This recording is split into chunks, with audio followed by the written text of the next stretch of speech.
أعوذ بالله من الشيطان الرجيم. بسم الله الرحمن الرحيم.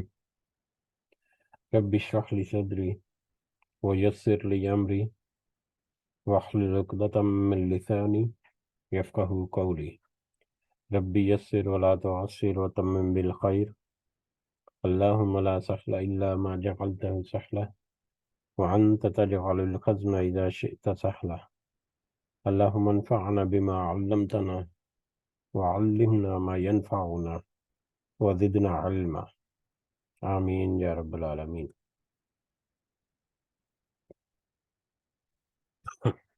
آج ہم انشاءاللہ اللہ کے خاص فضل و کرم سے، اس کی خاص رحمت اور توفیق سے، ہم سورہ یاسین کی آیت نمبر 33 سے آنورڈ اپنا سبق دیکھیں گے اور کچھ آیات کو سمجھنے کی کوشش کریں گے۔ سب سے پہلے ہم اسی کی حمد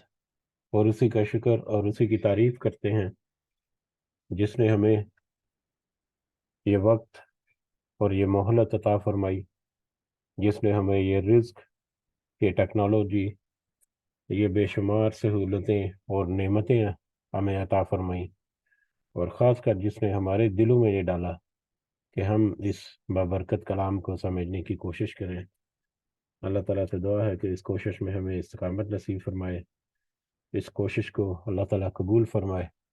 اس کے ذریعے اللہ تعالیٰ ہمیں خود اور دوسروں کی اصلاح کرنے کی بھی توفیق عطا فرمائے، اور دنیا کے ساتھ ساتھ اللہ تعالیٰ آخرت کا خاص فضل و کرم ہمارے سامنے حال کرے۔ آمین یا رب العالمین۔ اس سے پہلے پچھلی مجلس میں یا پچھلے سبق میں ہم نے جو آیات سمجھنے کی کوشش کی تھی، آیت نمبر 13 سے 13 نمبر آیت سے لے کے 32 نمبر آیت تک، اس کا ترجمہ کچھ اس طرح ہے جس میں اللہ تعالیٰ نے فرمایا آیت نمبر 13 سے انورڈ، اور آپ ان کے سامنے ایک مثال بستی والوں کی یا ایک بستی والوں کی مثال بیان کیجئے جبکہ اس بستی میں کئی رسول آئے۔ جب ہم نے ان کے پاس 2 کو بھیجا سو ان لوگوں نے ان دونوں کو جھٹلا دیا،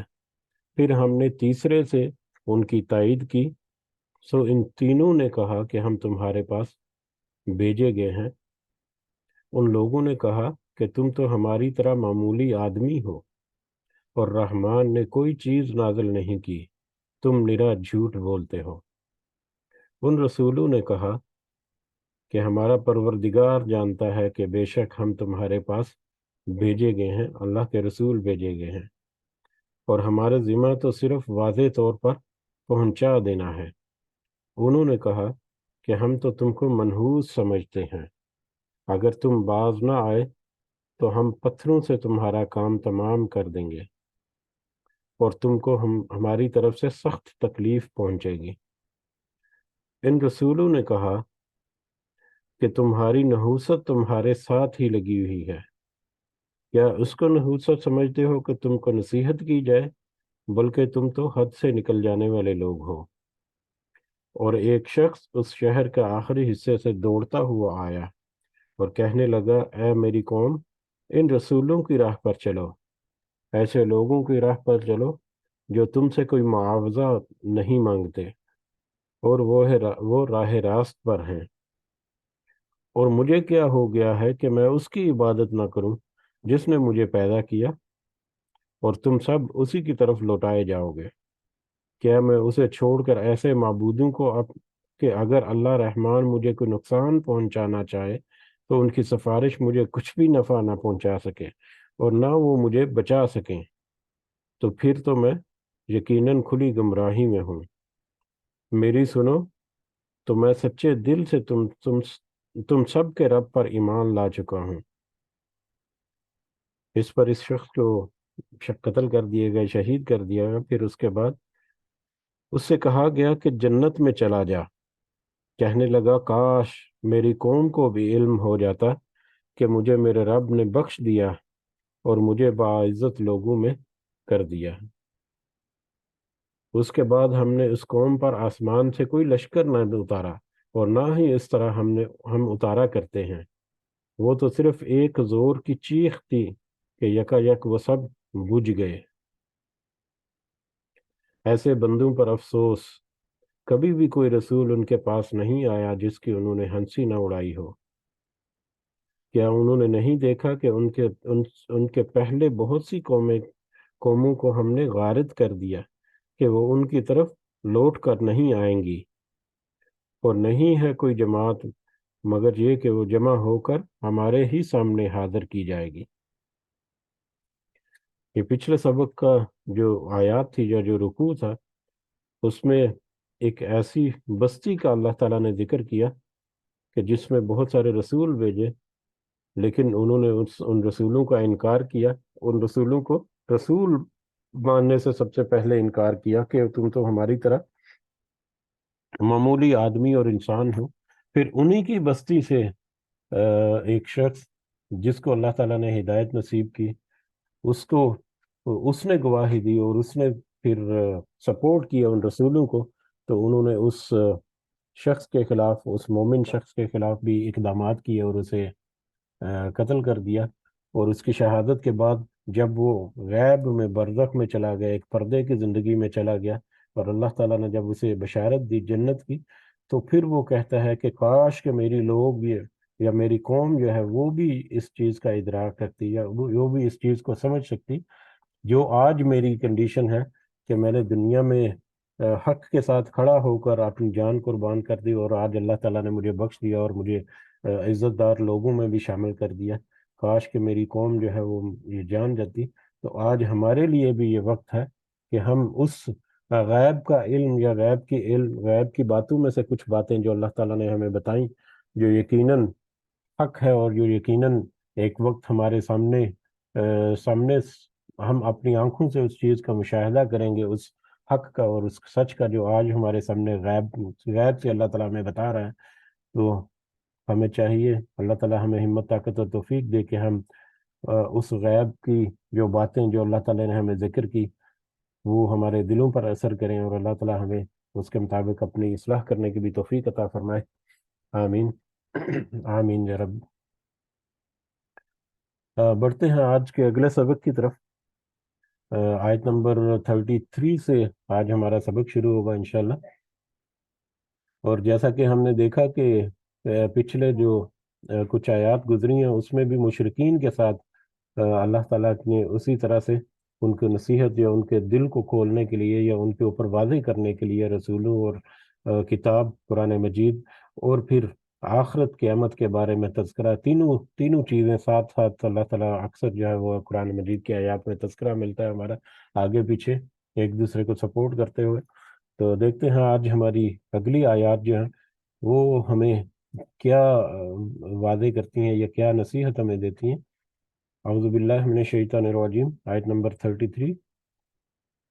وآیتن، اور ایک نشانی، لہم ان کے لیے،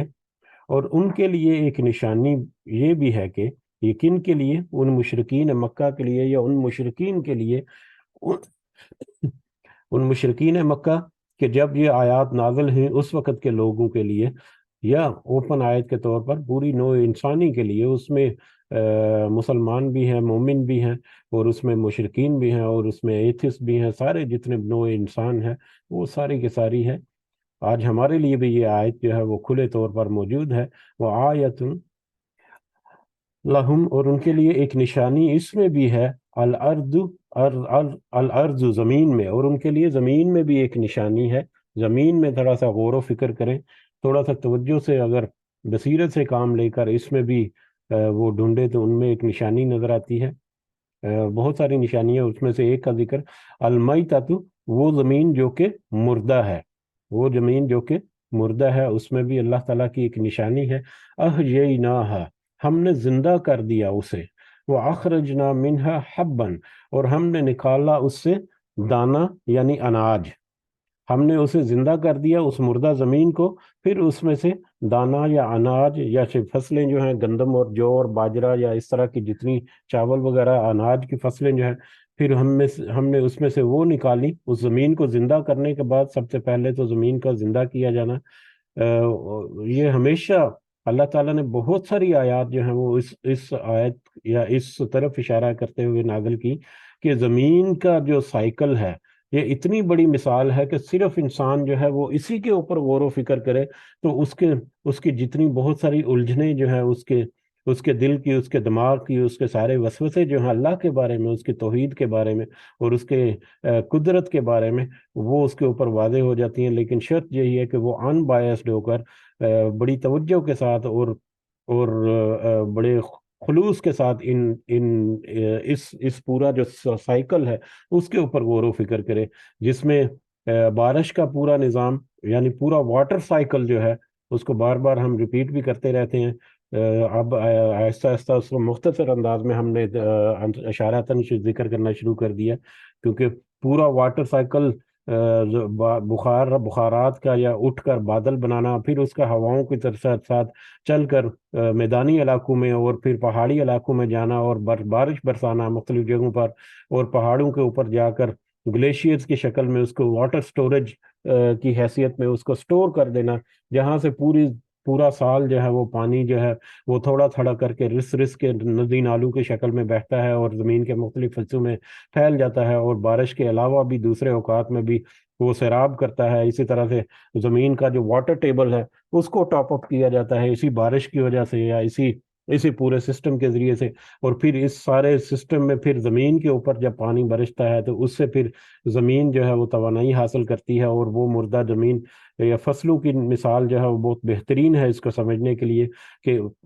زمین جو ہے وہ مردہ ہو چکی، بالکل خشک اور بنجر اور بیابان ہے، اس میں پانی جب برستا ہے، بارش برستی ہے، پانی کی آبیاری جب ہوتی ہے تو اس میں سے پھر کس طرح سے زندگی جو ہے لہلہا اٹھتی ہے، یا مطلب بارش کے بعد بارش کے موسم میں یا سپرنگ بہار کے موسم میں دیکھیں پہاڑوں کے اوپر جو پہاڑی علاقوں میں جو سفر کرتے رہتے ہیں کہ گرمی کے اوقات میں یا خزاں میں دیکھیں تو پہاڑ خشک اور مٹی کے تودے نظر آتے ہیں، لیکن جب اس کے اوپر بارش کا موسم آتا ہے اور بڑا ایک بہاروں کا موسم آتا ہے تو کس طرح سے وہی پہاڑ جہاں سرسبزہ ان کے اوپر لہلاتا ہے اور کس طرح سے وہ زندگی کی وہ نوید جو ہے ان میں سے جھلک کر سامنے آتی ہے۔ تو یہ سارا سسٹم جو ہے وہ پھر اس سے پھر زندگی کی بقا، ہر طرح کی زندگی جو اس زمین کے اوپر موجود ہے وہ ڈائریکٹلی اور انڈائریکٹلی انہی چیزوں کے اوپر منحصر ہے۔ ایک انسان یا جانور جو بھی کھاتے پیتے ہیں وہ پودوں سے کھاتے پیتے ہیں، پودے جو ہیں وہ پانی اور مٹی کا مرہون منت ہیں، اور کس طرح سے پانی اور مٹی کا امتزاج جو ہے وہ ایک دوسرے کے ساتھ مل کر اس پوری نسل جو زمین ہے حیات جو ہے زمین کے اوپر اس کو رواں دواں رکھے ہوئے، یہ بہت بڑی مثال ہے اور بہت ہی وسیع طریقے سے اس کو سمجھا جا سکتا ہے، جس کو اکثر اوقات مختصر الفاظ میں اللہ تعالیٰ ذکر کرتے ہیں اور پھر ہم بھی اس میں اشارتاً ذکر کرتے چلے جاتے ہیں۔ تو آج تھوڑا سا اس لیے بھی ہم نے یاد دہانی کے لیے کہ اللہ کی یہ مثال جو ہے در حقیقت بہت وسیع اور بہت بڑی مثال ہے، جو ایک بہت بڑی نشانی ہے، لیکن اس شخص کے لیے جو ذرا توجہ کے ساتھ اور خلوص نیت کے ساتھ اپنے رب کو پہچاننے کی جو ارادہ یا نیت ہے اس کے ساتھ اگر وہ ان آیات کی طرف تھوڑا سا غور و فکر کرے تو اس کو ضرور اللہ تعالیٰ ہدایت رہنمائی اور بہت ساری نصیحت بھی اس کے دلوں میں ڈالتے ہیں۔ تو بہرحال یہ اس کی طرف ہی اشارہ ہے۔ پھر اس میں سے بہرحال واپس آتے ہیں اپنے سبق کی طرف کہ ایک نشانی ان کے لیے مردہ زمین میں بھی ہے، ہم نے زندہ کر دیا اسے، وَأَخْرَجْنَا مِنْهَا حَبًّا، اس میں سے ہم نے نکالا دانہ، یعنی بیج سے جو پودا نکلتا ہے جو پھل پھول کر بڑا ہوتا ہے اور پھر اناج کی شکل میں پک کر تیار ہو جاتا ہے، جس سے انسان جو ہے فَمِنْهُ، تو اس میں سے یَأْکُلُونَ، وہ سب کھاتے ہیں، جس کو انسان جو ہے اپنی خوراک کے طور پر استعمال کرتا ہے، جو بنیادی خوراک ہے انسان کی، جو بیسک، جو سب سے اہم جو حصہ ہے زندگی گزارنے کا، وہ ان اناج کی شکل میں جو مکئی اور باجرہ اور یہ گندم اور چاول وغیرہ، جس سے پھر روٹی اور مطلب مختلف طرح کے کھانے جو ہیں وہ تیار کیے جاتے ہیں۔ اس میں یہ پوری حیات جو ہے اس میں ایک بہت بڑی نشانی ہے اللہ تعالیٰ کی، واٹر سائیکل سے لے کر ایک مطلب اس فصل کے پل بڑھ کر بڑا ہو کر جوان ہو کر پھل دے دینے تک کی زندگی، پھر اس پھل کو دوبارہ اس فصل میں کو جب کاٹ دیا جاتا ہے تو زمین پھر دوبارہ بنجر ہو گئی، پھر دوبارہ سے یہ سائیکل جو ہے وہ شروع ہوتا ہے۔ یہ ایک بہت بڑی نشانی ہے، زندگی اور موت کا خبر ہمیں دیتی ہے، ہماری زندگی کی بقا جو ہے اس کی طرف، قیامت کی طرف یہ اشارہ کرتے ہیں کہ جس طرح سے زمین سے چیزیں اگتی ہیں اور فنا ہوتی ہیں، اسی زمین میں مٹی سے اٹھ کر مٹی میں مل جاتی ہیں، اسی طرح سے اس انسان کو بھی جو اس مٹی سے ہی پیدا ہوا، مٹی کے اجزاء جو ہیں، اجزائی ترکیبی جو ہیں، ان سے مل کر یہ انسان جو ہے وہ تخلیق کیا اللہ تعالیٰ نے، اور اس میں زندگی جو چلتی ہے وہ اللہ تعالیٰ کے حکم سے زندگی اس میں سے پھر نکال لیتے ہیں، اور پھر واپس ایک وقت آئے گا کہ اسی زمین سے اس کو دوبارہ سے اٹھا کھڑا کر دیا جائے گا۔ تو یہ ساری کی ساری نشانیاں اس میں انسان کو نظر آتی ہیں۔ جب بھی یہ اس طرح کی آیت آئے تو ہمارے سامنے یہ پورا سینیریو جو ہے نا وہ ہمارے سامنے واضح ہو جاتا ہے۔ وَجَعَلْنَا فِيهَا جَنَّاتٍ، اور ہم نے اس میں کئی باغات بھی بنائے۔ وہ تو پہلے بات ہوئی تھی فصلوں کے بارے میں، اناج کے بارے میں، اور اب یہ ہے باغات کے بارے میں کہ ہم نے اس میں کئی باغات بنائے، من نخیل، کھجوروں سے، وعناب، اور انگوروں سے، اور ہم نے اس میں انگوروں اور کھجوروں کے باغ یعنی پھلوں کی طرف بھی اشارہ ہے کہ مختلف طرح کے پھل، مختلف اقسام کے پھل جو کہ ظاہری شکل و صورت میں، سائز میں، ذائقے میں، ہر لحاظ سے ان کے پھل جو ہیں، ان کے درخت جو ہیں، ان کے تنے، ان کے پتے، ہر لحاظ سے وہ ایک دوسرے کے سے مختلف ہیں۔ کھجور جو ہے وہ تناور درخت جو ہیں ان کی مثال، اور انگور جو ہیں جو بیلیں وغیرہ جو ہیں جو کسی چھپروں کے اوپر یا کسی چیز کا سہارا لے کر ایک دوسرے کے اوپر چڑھتی ہیں، دونوں طرح کے اس میں اقسام جو ہیں وہ شامل ہیں، پودوں کی یا پھلوں کی۔ تو ہم نے ان میں کئی باغ کھجورے اور انگور بھی بنائے، جن سے مختلف طرح کے باغوں سے مختلف طرح کے پھل، وہ بھی اسی زمین سے، اسی مٹی سے، اور اسی پانی کے مرہون منت کے انسان جو ہے وہ اس سے پھر وہ مختلف طرح کے پھل جو ہے وہ کھاتا ہے۔ وَفَجَّرْنَا فِيهَا مِنَ الْعُيُونِ، اور ہم نے پھاڑ نکالے یا جاری کیے ان میں چشمے، اور ہم نے اس زمین میں پھر چشمے بھی پھاڑ نکالے یا جاری کیے۔ اب یہ چشمے جو ہے واٹر سائیکل کا ایک پارٹ جو ہے، وہ چشمے یا ندی نالوں کی صورت میں پانی جو ہے وہ مختلف زمین کے مختلف حصوں میں بہتا ہے، جس سے پھر فردر انسان اپنی کوشش کر کے اس میں سے برانچز نکال کر نہریں یا مطلب جو آبی نالے وغیرہ جو ہے وہ بناتا ہے، جس سے وہ اپنے زمینوں کو سیراب کرتا ہے، اور آب پاشی یا اریگیشن سسٹم جو ہے وہ انسان نے اللہ تعالیٰ کی بنائی ہوئی قدرتی جو چشمے جو ہے، چشمہ جو ہے ایکچولی وہ بھی زمین سے پانی جو ہے وہ پھوٹتا ہے مختلف جگہوں سے، اور وہ بھی ایکچولی پانی جو ہے مرہون بارش کی ہی مرہون منت ہوتا ہے کہ زمین کا واٹر ٹیبل جو ہے اسی بارش سے ٹاپ اپ کیا جاتا ہے اللہ تعالیٰ کی طرف سے، جس میں سے وہ پانی کے چشمے بھی پھوٹتے ہیں، یا دریاؤں ندی نالوں سے جب وہ پانی جو ہے وہ گھوم کر آتا ہے تو وہ چشموں کی صورت میں بھی اختیار کرتا ہے۔ بہرحال یہ بھی اللہ تعالیٰ کی ایک بڑی نشانیوں، قدرت کی نشانیوں میں سے ایک نشانی ہے، جب ان کے اوپر بھی انسان جو ہے وہ غور کرے کہ کس طرح سے زمین کا زندہ ہونا اور واٹر سائیکل کا پورا قائم و دائم رہنا، اور پھر اس میں سے اناج کا انسان حاصل کرنا جس سے وہ اپنی زندگی، اپنی خوراک حاصل کرتا ہے، بنیادی خوراک، اور پھر اس کے اوپر وہ مزید مزیدار قسم کے پھل اور کھجوروں اور انگوروں اور اس طرح کے مختلف اقسام کے پھلوں کی شکل میں اللہ تعالیٰ نے یہ سارا کچھ جو ہے وہ پیدا کیا۔ اس کے اوپر جب وہ غور و فکر کرے تو اس میں لِيَأْكُلُوا مِنْ ثَمَرِهِ، یہ سب کچھ اللہ تعالیٰ کی رحمت ہے، اس لیے تاکہ وہ کھائیں، لِيَأْكُلُوا مِنْ ثَمَرِهِ، تاکہ وہ سب کھائیں اس کے پھل یا جتنی بھی کھیتی یا جتنے بھی پودے یا جتنا بھی زمین کے اوپر اگتا ہے اس میں جو پھل نکلتے ہیں، یہ پھل جو ہے ایکچولی ایک پھل تو ہے جس کو ہم فروٹ کہتے ہیں، وہ بھی ہو سکتا ہے، دوسرا پھل جو ہے مطلب اینڈ رزلٹ یا اس کا حاصل جو ہے وہ بھی کہہ سکتے ہیں، جیسے فصلوں کا حاصل جو ہے وہ اناج وغیرہ کی شکل میں، وہ بھی اس کا ثمر ہے ایکچولی، وہ بھی اس کا پھل ہے، دونوں طرح سے اس کو دیکھا جا سکتا ہے۔ بہرحال جو بھی اس کے اوپر پھل اللہ تعالیٰ کی طرف سے آتا ہے اس کو، تاکہ وہ اللہ کی اس کی رحمت سے فائدہ اٹھاتے ہوئے ہر طرح کے انسان، چاہے وہ مومن ہے، چاہے وہ مشرک ہے، چاہے وہ اپنے ایمان کی کسی بھی حالت میں ہے، سارے کے سارے اس کے اللہ تعالیٰ کی اس رحمت سے فائدہ اٹھاتے ہیں تاکہ وہ پھل کھائیں اس کے۔ وما عاملتہ ایدیہم، حالانکہ نہیں بنایا اسے ان کے ہاتھوں نے، حالانکہ ان پھلوں کو ان کے ہاتھوں نے نہیں بنایا۔ حالانکہ وہ انسان جو ہے وہ اس کی قدرت نہیں رکھتا کہ وہ پھل جس شکل و صورت میں ہے، جس طرح سے اس کے اندر ذائقے ہیں اور جس طرح سے اس کے اندر اللہ تعالیٰ نے اس پھل کی مٹھاس اور اس پھل کا جو گودا یا اس کا جو کنسٹرکشن ہے وہ بنائی ہے، کسی انسان کے بس کی یہ بات نہیں کہ وہ اس پھل کو بنا سکتا اس طریقے سے، اس ذائقے کے ساتھ، اس رنگ اور خوشبو کے ساتھ۔ وہ تو سب اپنی تھوڑی سی کوشش کرتا ہے، مطلب آبیاری وغیرہ کرنے کے لیے اس کو، یا زمین کو نرم کرنے کے لیے تھوڑا سا کرتا ہے، تھوڑی سی کوشش کرتا ہے، چاہے وہ پھلوں کی شکل میں ہے یا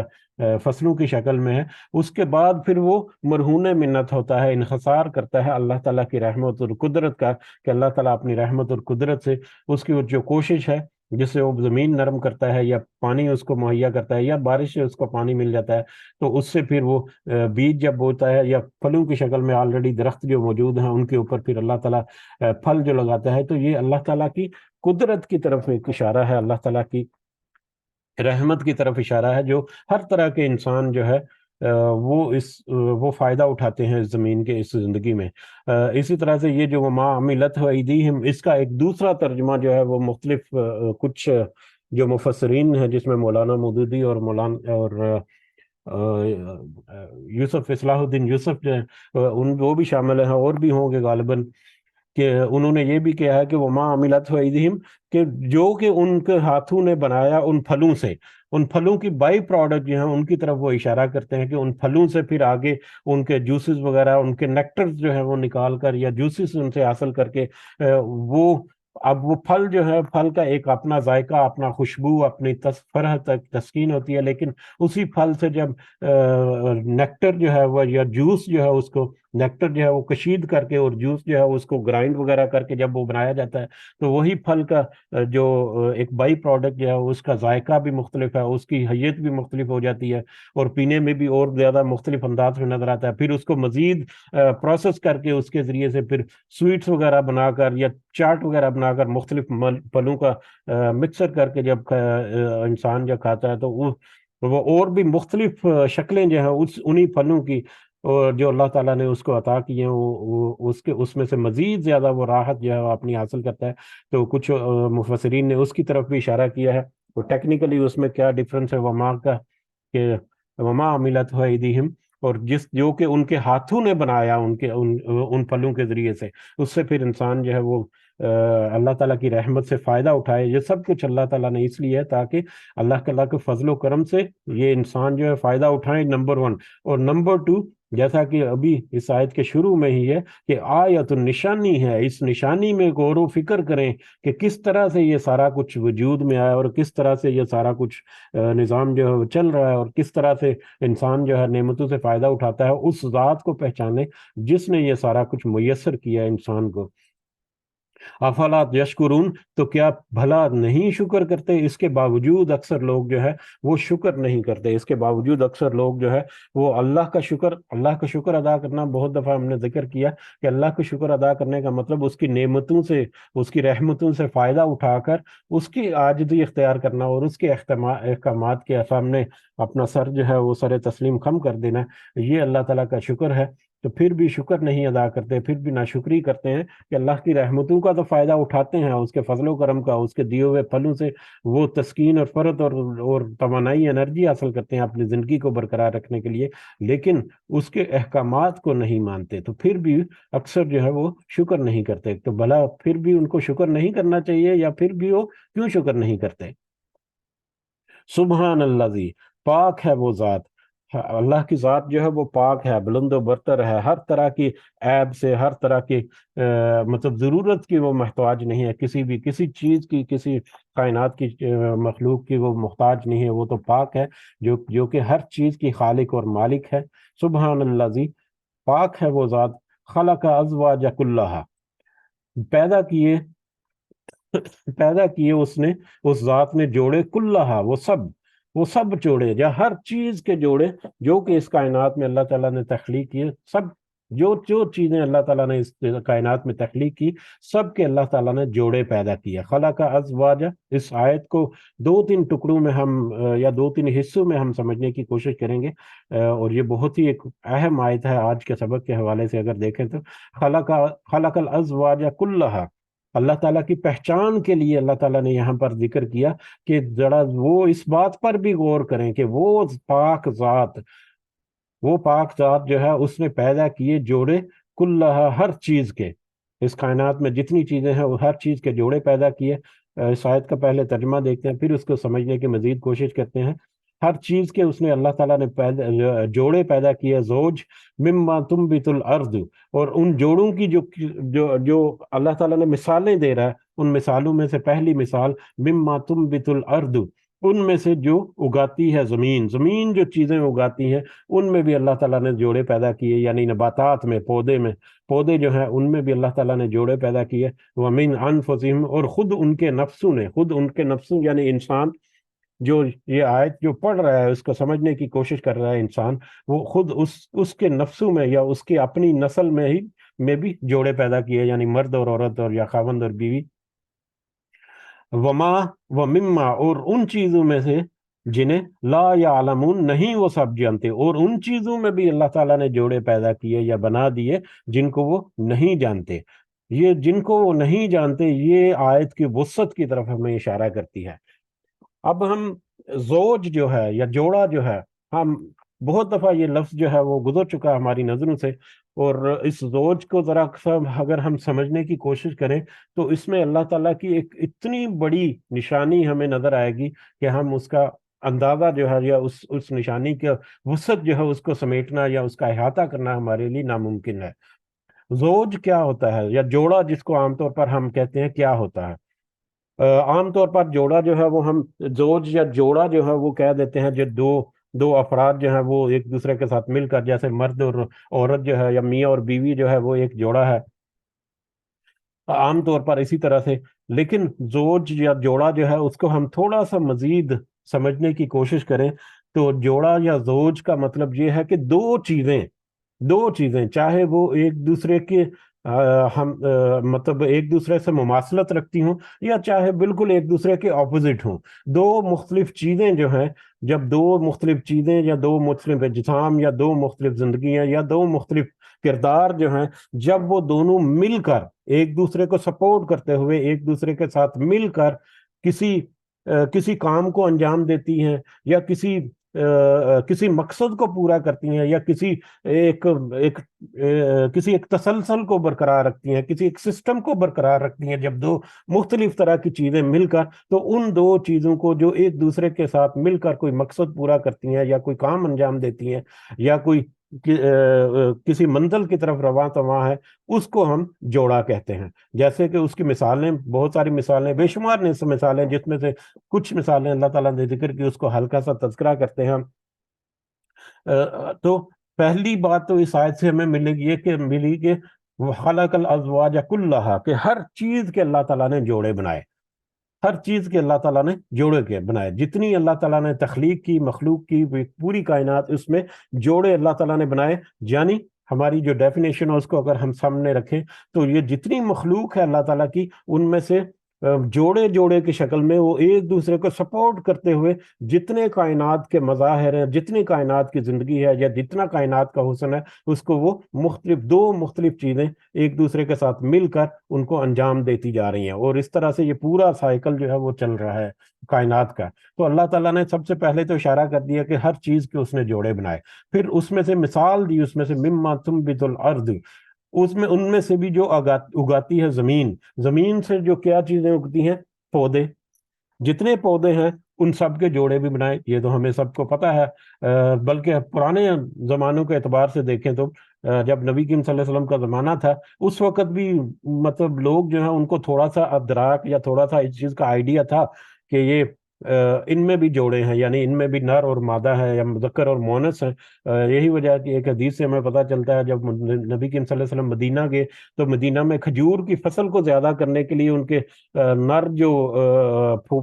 پودے ہیں یا نر جو پھول ہیں اس کھجور کے درخت کے ان کو قریب کر دیا جاتا تھا، ان کو باندھ یا جس طرح کی ٹیکنالوجی سے، جس کی وجہ سے ان کی جو کراس پولینیشن ہے وہ بڑی ایزیلی ہو جاتی تھی پھلوں کی، اور جس کی وجہ سے فصل ان کی بہت اچھی ہوتی تھی۔ تو نبی کریم صلی اللہ علیہ وسلم نے ان سے کہا کہ یہ تم ایسا اگر کرتے ہو، اگر ایسا نہ کرو تو کیا ہو۔ نبی کریم صلی اللہ علیہ وسلم نے اپنی طرف سے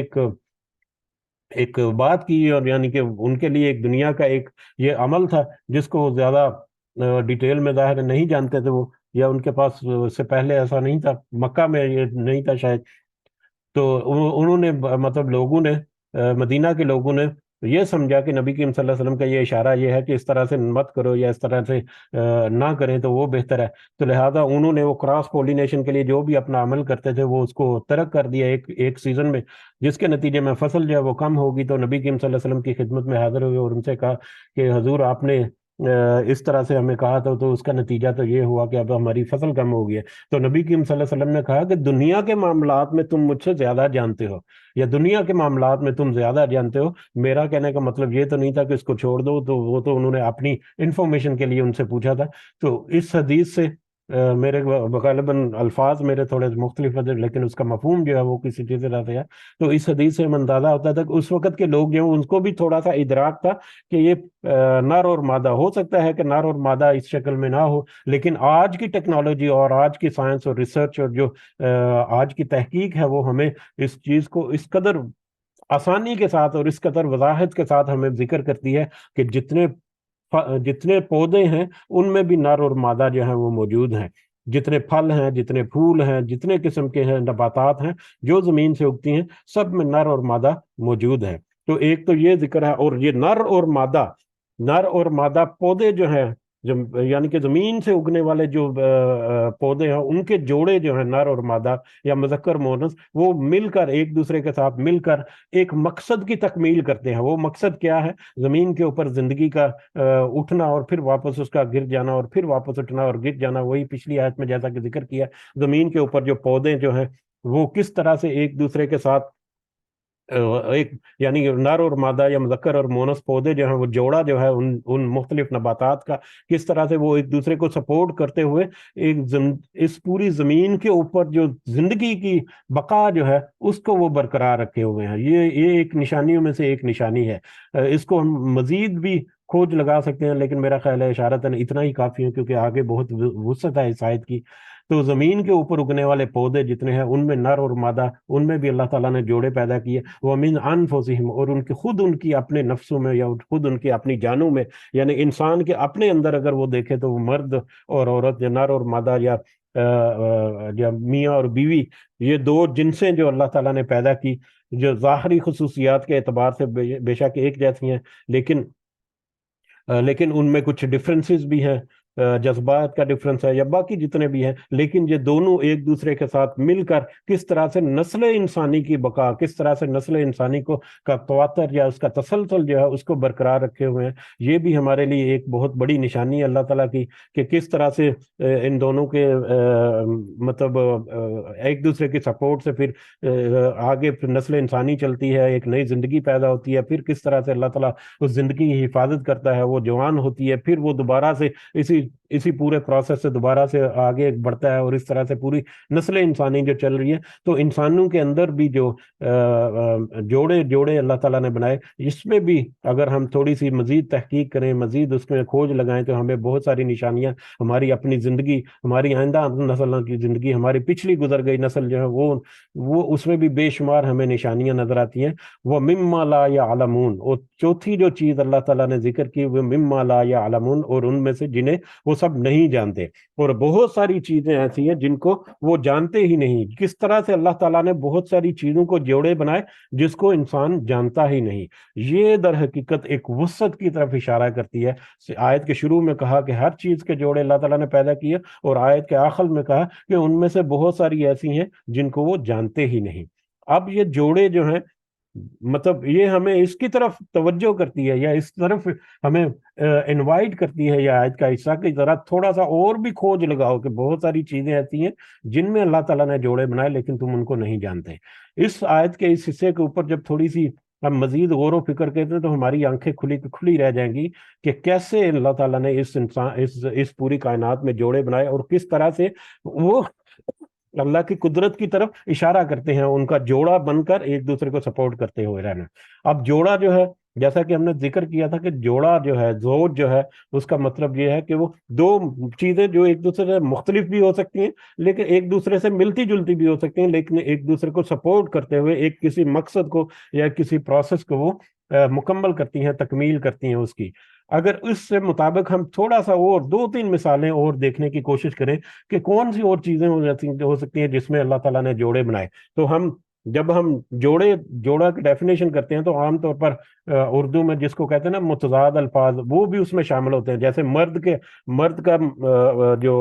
اپوزٹ ہے وہ عورت ہے، دن کا اپوزٹ جو ہے رات ہے، سفید کا سیاہ ہے۔ تو اس طرح سے دو مختلف چیزیں بھی ہو سکتی ہیں، جیسے سفید اور سیاہ دو انتہائی مختلف چیزیں ہیں، لیکن وہ ایک دوسرے کے ساتھ جوڑے کی مماثلت رکھتی ہیں۔ اسی طرح سے مرد اور عورت بہت ساری چیزوں میں، خصوصیات میں وہ ایک دوسرے سے ملتے جلتے ہیں، لیکن کچھ معاملات میں ایک دوسرے کو مختلف ہے، لیکن وہ ایک دوسرے کا جوڑا ہے۔ تو یہ مختلف طرح کی چیزیں، جیسے ڈاکٹر اسرار صاحب نے یہ قرآن مجید کی صورتیں جو ہیں ان کے بارے میں بڑی تفصیل سے ذکر کیا کہ وہ صورتیں جو ہیں قرآن مجید میں وہ جوڑوں کی شکل میں ہیں۔ تو دو صورتیں جو ہیں وہ ہم موضوع ہونے کی وجہ سے ایک ہی طرح کے موضوعات اور ایک ہی طرح کے اس میں ڈسکشن اور ایک طرح کا ان کا اسلوب اور بیان کا جو ہے اس کی بنیاد پر وہ دو جوڑوں کی شکل میں انہوں نے اس کو ذکر کیا۔ اس طرح سے مختلف چیزیں، تو ہم اگر تھوڑی سی کوشش کریں دو تین مثالیں دیکھ کر کے کون کون سی ایسی چیزیں ہیں جو جوڑوں کی شکل میں ہماری زندگیوں میں مطلب ایک ہماری زندگی جو ہے اس میں ہم دیکھ سکتے ہیں، اس کا مشاہدہ کر سکتے ہیں، اور بے شمار ایسی ہوں گی جن کو ہم جانتے ہی نہیں۔ ان میں سے اگر ہم دیکھیں کچھ کا، جو ایک تو ہے دن اور رات، دن اور رات کا جوڑا۔ دن اور رات دو مختلف چیزیں ہیں، لیکن کس طرح سے وہ دو مختلف چیزیں ایک دوسرے کو سپورٹ کرتے ہوئے، ابھی اس کے بارے میں آگے مزید بھی ایکسپلینیشن اللہ تعالیٰ دے گا دن اور رات کی نشانی کے بارے میں، تو اس کی ایکسپلینیشن بھی یا اس کی جو تھوڑی سی سمجھ ہے وہ بھی اسی میں آ جائے گی کہ دن اور رات ایک دوسرے کے آگے پیچھے آتی جاتی ہیں، اور کس طرح سے یہ ایک دوسرے کو سپورٹ کرتے ہوئے، ایک دوسرے کے ساتھ کوآرڈینیشن کرتے ہوئے، ایک دوسرے کے ساتھ کوآپریشن کرتے ہوئے، دن کا وقت آ گیا رات غائب ہوگی، رات کا وقت آ گیا دن غائب ہو گیا۔ تو یہ دونوں چیزیں زندگی کو برقرار رکھنے کے لیے کس قدر ضروری ہیں کہ دن کی زندگی، بہت دفعہ یہ بھی ذکر ہوتا ہے کہ دن کی روشنی میں جو زندگی ہے وہ ایک الگ سا ایک جہان ہے اس کا، اور رات کے اندھیرے میں جو زندگی ہے اور جو ہمارے مختلف طرح کے امور ہیں اس کی زمین کے اوپر ہوتے ہیں مختلف ہے۔ دن کو انسان جو ہے وہ کام کرتا ہے، رات کو وہ آرام کرتا ہے۔ دن میں پودے جو ہیں وہ کام کرتے ہیں، رات کو اپنی خوراک کو کنزیوم کرتے ہیں۔ غرض یہ کہ بہت ساری مختلف چیزیں ہیں جو زمین میں دن کے وقت میں مختلف طرح سے انجام پا رہی ہیں اور رات کے وقت میں مختلف طرح سے انجام پا رہی ہیں، اور جب ان سب کو جمع کیا جائے تو زندگی کے اس زمین کے اوپر زندگی کی بقا جو ہے اس میں ان کا بہت بڑا رول، بہت بڑا حصہ، بہت بڑا کردار ہمیں نظر آتا ہے۔ تو دن اور رات کا جوڑا اللہ تعالیٰ نے بنایا جو کہ زندگی کے مختلف پہلوؤں کو اسی طرح سے آگے قائم و دائم رکھنے والا ہے۔ اس کے علاوہ اگر ہم دیکھیں روحانی اعتبار سے تو زندگی، دنیا اور آخرت بھی ایک جوڑے کی شکل میں ہے۔ دنیا کی زندگی اور آخرت کی زندگی، جب دنیا کی زندگی اور آخرت کی زندگی یہ پورا فلسفہ ہے جو حیات ہے، جو اللہ تعالیٰ کا جو مقصد ہے نظام اس پوری کائنات کو بنانے کا، اس کی طرف بہت کھلا اشارہ کرتا ہے، بہت واضح اشارہ کرتا ہے۔ جب دنیا کی زندگی اور آخرت کی زندگی کو ملا کر ہم ایک دوسرے کے ساتھ موازنہ کر کے جب اس کو دیکھیں گے تو دنیا کی زندگی جو ہے وہ آخرت کی زندگی کو حاصل کرنے کے لیے، دنیا کی زندگی اور آخرت کی زندگی کو بھی جب ہم ایک دوسرے کو کمپیئر کر کے دیکھیں گے یا ایک دوسرے کے ساتھ سامنے رکھ کر دیکھیں گے تو ہمیں اس کا مقصد بھی سمجھ آتا ہے کہ دنیا کی زندگی کا مقصد کیا ہے، آخرت کی زندگی، اور دنیا کی زندگی اور آخرت کی زندگی جو ہے وہ بھی ایک جوڑے کی شکل میں ہے۔ جب انسان اس کے اوپر بھی تحقیق اور جستجو کرتا ہے تو اس کو سمجھ آتی ہے کہ اس کی دنیا کی زندگی کا مقصد کیا ہے اور اس کو دنیا کی زندگی میں کیا کرنا چاہیے۔ اسی طرح سے بے شمار اور مثالیں دی جا سکتی ہیں، بے شمار اور مثالیں دی جا سکتی ہیں۔ اس میں سے ایک مثال یہ ہے کہ تری اور خشکی، یعنی تر اور خشک، خشکی اور بر۔